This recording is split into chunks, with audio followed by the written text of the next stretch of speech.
Hello and welcome to Plow and Potato. I'm Sean Bonet. I'm Joffre Swait. Don't take my stuff. Is that the title now? No, I just thought I'd... Don't steal my stuff. I thought I'd lead with that. Well, that actually is how a lot of conversations about the topic go. Ooh, more illusion. So Let's be more cryptic. We're talking about borrowing. Borrowing stuff. Stuff. The Plow and Potato episode. Stuff to borrow on Plow and Potato. This is one of the... this is really special to me that we're doing this episode because it was one of the first show ideas I had. For whatever reason. Primarily because we're a cultural podcast, and I was thinking to myself, what better way to shape culture than having a good culture on how to borrow things? Oh yeah, Joffre's got a present for me. I have a surprise for you, because it's my birthday. So he got a present for me on his birthday. What better way to kick off an episode on borrowing than to have a gift? And actually, we're going to share. So I was at a store, and this was 60% off. I thought, I can't say no. This is a chelada. Chelada. Do you know what a chelada is? No, sir. Basically beer and tomato juice. That's With maybe a little bit of clam juice. Oh. This is so fun. This is music. Cerveza. That's Spanish for beer. Have a wee little chug, and then I'll have some as well. Cheers, brother. Cheers. No. That's so not wee enough. Well, I was going to cheers, but then you made me... No, hit it. Down in one. But just so the audience who's watching on video can see, this is what that looks like. Oh, appetizing. Tomato juice, clam juice, beer. Delightful. What do you think? I would not recommend. I mean, it's kind of good. It's just like V8 beer. Yeah. It's not delicious. I've never liked this. Why'd you get it? To delight you. New experiences, dude. So hold on. You is have to drink all of that during the episode. Are you kidding me? You can do it, dude. It's just a few ounces. Yeah, but it's gross ounces. Okay. So speaking of gross ounces... No, please do turn that phrase. Please show me your ways, Joffrey. Can I borrow some pipe tobacco from you? Sure. Really? You have pipe tobacco to lend me? No. Oh, is this also, like you can't borrow pipe tobacco, can you? Because I would just consume it. Yeah, that's a good one. You can't borrow top, but you can't. So we're going to talk about what borrowing means. Yeah. All right? So, I know it may seem like a wild episode to indulge in, because what's so hard about borrowing or lending stuff? I have friends who will not lend books. They will absolutely not lend books because books have not been returned to them often enough. Right.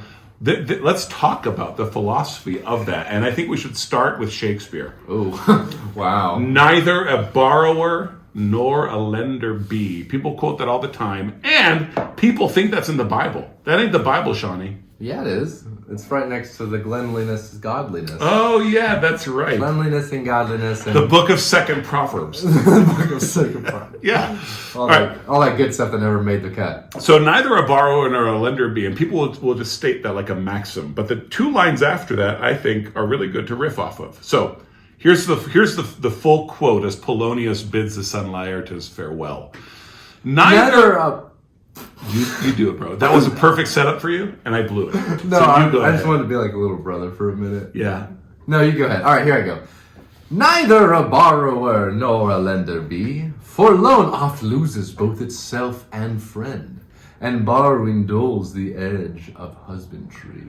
Okay. Polonius in Hamlet, Act 1. Scene 3. Yeah. You can do such a good impression of me. So, the loan oft loses both itself and friend. Okay, so that means your dad will tell you that, right? Like, it's the same idea for business. But if you lend someone money, you'll lose the money and you'll lose the friendship. Yeah, it's a really wise bit, especially when you have some kind of book snob or just someone who appreciates their stuff being taken care of, whichever you want to call them.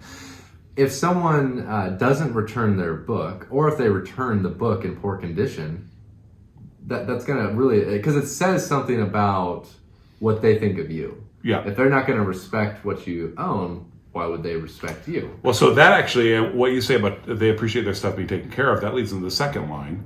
Borrowing dulls the edge of husbandry. So the idea there is that if you're borrowing stuff, you're not going to take care of it as well, and you should keep your own sense of stewardship and husbandry alive and well. But here's my thing. Okay. It may seem like wisdom, Yeah. and on a certain level, maybe it is. Right. But I think we could be more subversive and more Christian about this. That's right. Well, see, what we're doing right now in agreeing with the quote as it stands is playing the devil's advocate for those who have been wronged. Like, yeah, if you've been wronged, you shouldn't want people to lend your things out to people.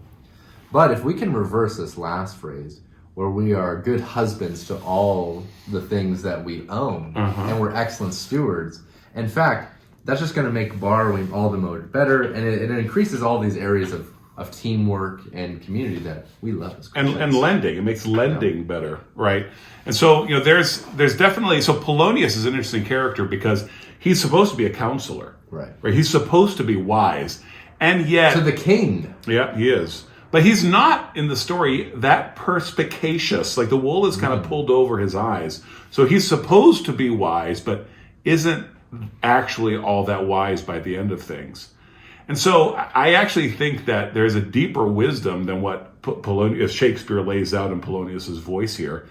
And that is that you and I, sir, we are princes upon this earth. Okay. We are lords. We are told in the Bible that we should lend without expectation of return. Right. What if I understood that if someone asked me for a book, that by handing it to that person, I may get it back, I may not, but I was basically giving it to them. Right. That's how to lend. Wow. And so then, if everyone is lending with that attitude, that actually changes what borrowing becomes. Okay. Right? So I'm not saying everyone should start borrowing like a communist or start borrowing with an attitude of not caring for other people's stuff. Yeah. But we can think about lending as a way of blessing. Right? If lending is giving, maybe it'll come back. And great. Let's do more of that. Yeah. Right? So if you need to borrow a saw from me, then I should run the risk of never getting it back, or of you breaking it, and be cheerful about it. And when you run that risk, you open up your mind to something that generally good Christian people don't like doing, which is saying no. We don't like to deny or say no to anybody. So if someone says, hey, can I borrow your lighter? You just want to be like, sure. Because if you say no, then you're a jerk. Like, hey, just let them use your stuff. What's the big deal? Yeah. And there's this, because when you say no, you have a reason for doing so. And often the reason is, well, I don't really trust you. Yeah. And then there's already tension. So when someone's trying to borrow something for you, they're bringing a strain on the relationship that they need to calculate. Am I ready for that? Because I'm going to put them in a position to judge me. And then if they go, and then there's a reverse judgment going. We're kind of assessing each other. Yeah. Is this someone I can trust? So we should be way more given to lending than borrowing. Yeah.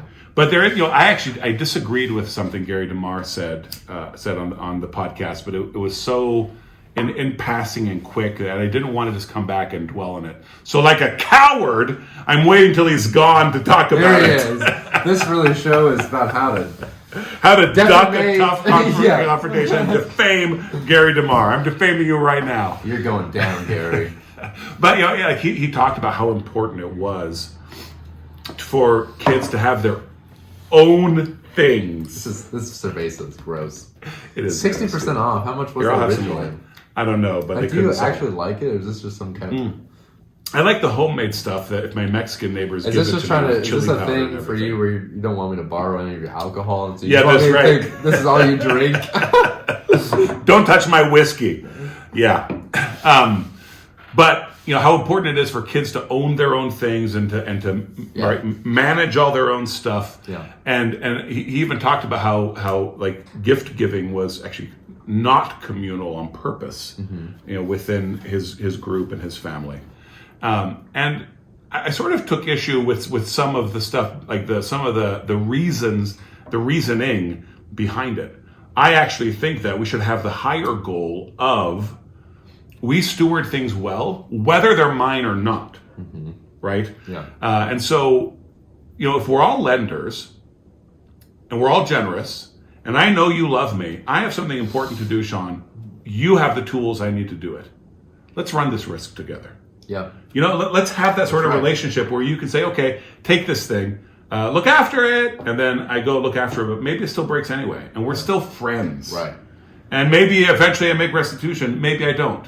We're still friends, because we're both lords upon the earth, just overflowing in generosity. With lordliness. Yes. And the thing about when you get into a situation where you're the lender, the one giving out, it requires a lot of social intelligence about how you navigate that. And I've already alluded to this. I want to unpack it a little bit more.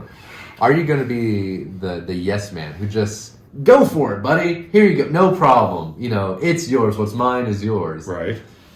Or are you going to kind of be like, yeah, here you go. All right, take care of it. You know, you're not really saying anything, but there's kind of this awkward like, yep, you better. Or is it going to be more straight up the middle, like, okay, but you know, where there's an interrogation. Can you take care of my things? Oh, what are you going to use it for? Well, make sure you don't use it for that. But that's where it becomes odd is I just don't think we've got the categories. We want to use people's stuff. We lack the categories. We want to use people's stuff as if it's a gift, like if it's ours. So I can use your chainsaw, any which way I want. If I want to really hack at it and pretend like it's, you know, some sort of chainsaw. Well, we should both feel a sense of responsibility. I should feel the sense of responsibility of I'm giving it to you. Yeah. And you should feel the sense of responsibility of I'm going to take care of this because it's not mine. Yeah. Right? If we both feel that sense of responsibility and we both are forgiving, then everything will be fine. That's right. Well, and there's so much of what you said that's connected to the marriage relationship where there's these almost covenant-like vows you're taking. You do this, and I'll do this, and everything will be very well in the end. Except we live in such an entitled time where you just think either you're someone who doesn't borrow, or you're someone who probably just borrows full on and has no problem asking about someone's stuff. Well, you talked about trust, and trust is such an important part of this. And the fact that we cringe at the idea of lending and borrowing to people we know has a lot to do, I think, with the fact that we don't really live in community anymore. Right? So when we borrow something from our neighbor, we're not actually friends with our neighbor. Yes. You know, but we need a lawnmower.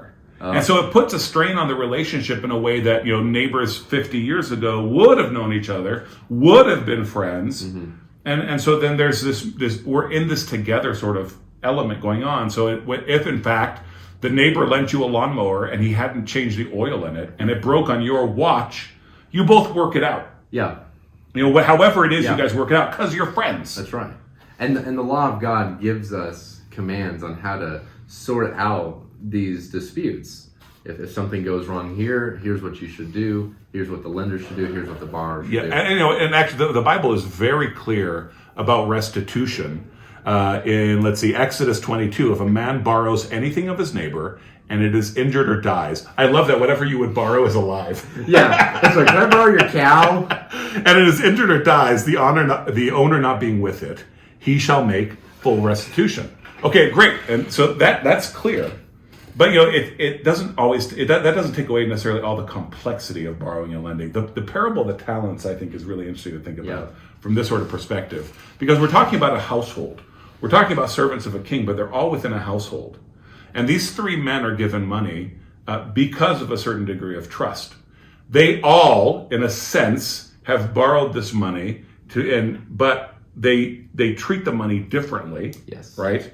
And I want to challenge our listeners and viewers to think of borrowing as improving, right? As opposed to just like, all I'm going to do is, you know, it's like that I was saying about, you know, national parks or whatever, like leave it better than you found it. That's right. I don't know how you do that exactly. Yeah. But when you're borrowing something, like try to bless somebody with that. Yes. Right? Like if you borrow some eggs, then give them a cake. Exactly. That's what I was going to say. Give them some cookies, but cake is better. Cake is better. Yes, you use the eggs to make this stuff.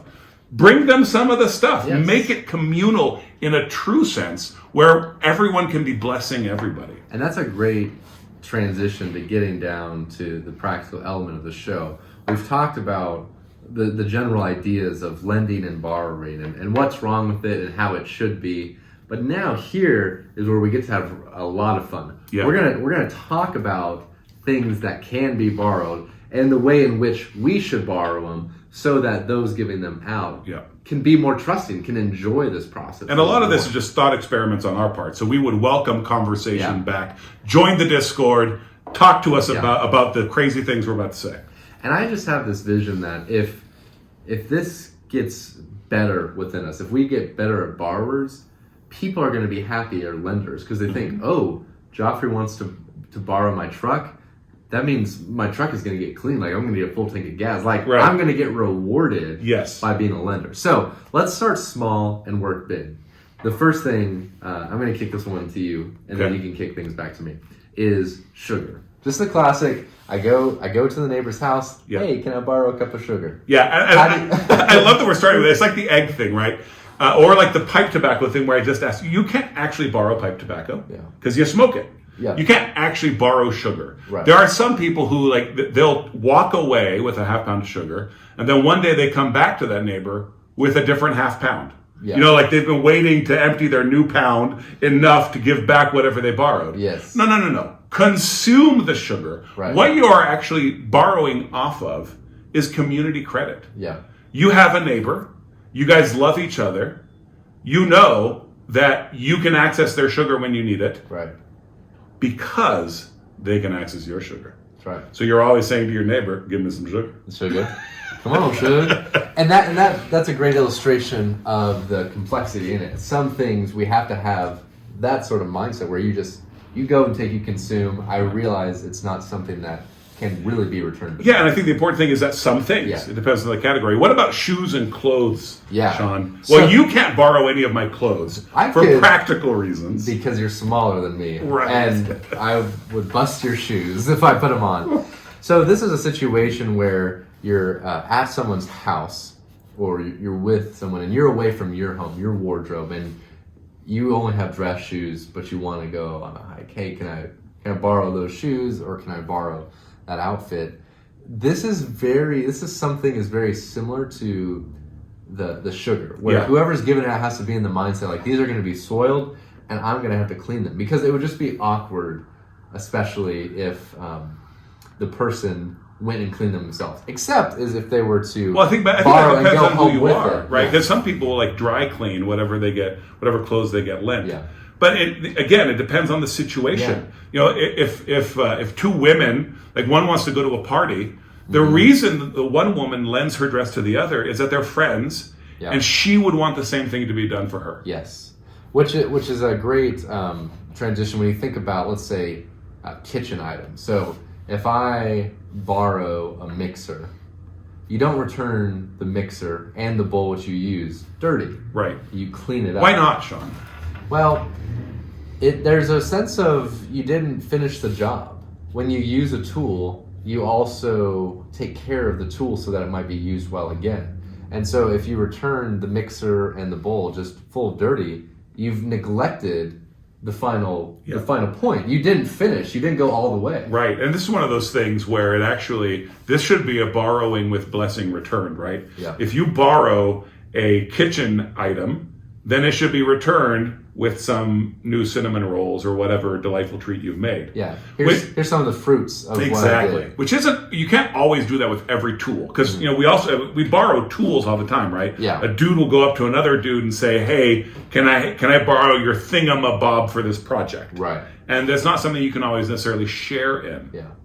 One of the best things to consider in borrowing is someone's vehicle. Because this is a situation where being a steward of it is very important. You don't want to get in an accident with this vehicle, but it's one of the most simplest ways to return it better than you found it. Because often you can clean someone's vehicle outside, inside better than when you received it. Yeah. Or you can also there are opportunities to bless. Yeah, and the opportunities are more straightforward. Like if I give you my saw, it's hard for you to return my saw to me in some sort of better condition. Right. But with something like a vehicle, you can clean it, you can fill it with gas, Yeah. you can change the oil. I don't know if they want you doing that. But it's You can get often these get your tires on it. It's so important to realize that so much of this happens in relationship. You're not going to borrow a vehicle from a stranger, right? You're borrowing it from a friend, and there's an implicit promise. If it's done with grace, it's great, right? It's not the idea that okay, now you owe me. Yeah. But someone has to take the first step. Hey, I'm willing to bless you by asking you for something because you'll ask me for something next time. You'll feel free to. That's right. I think we should have more relationships like that. Right. Yeah, I urge all of you, and my wife is going to make so much fun of me after she sees this. Because you're urging? Well, no, because I do help myself to people's stuff. Oh, I'm afraid, yeah. That's why we're friends. We're just like in this communist. But and I've made this argument with my wife before. It's like if I borrow something from someone, that means that now we have this open relationship. Yeah. And in fact, I do actually give out more than I receive in certain areas. Vehicle borrowing. Don't worry, Joffre's vehicle borrowing. He's not a mooch.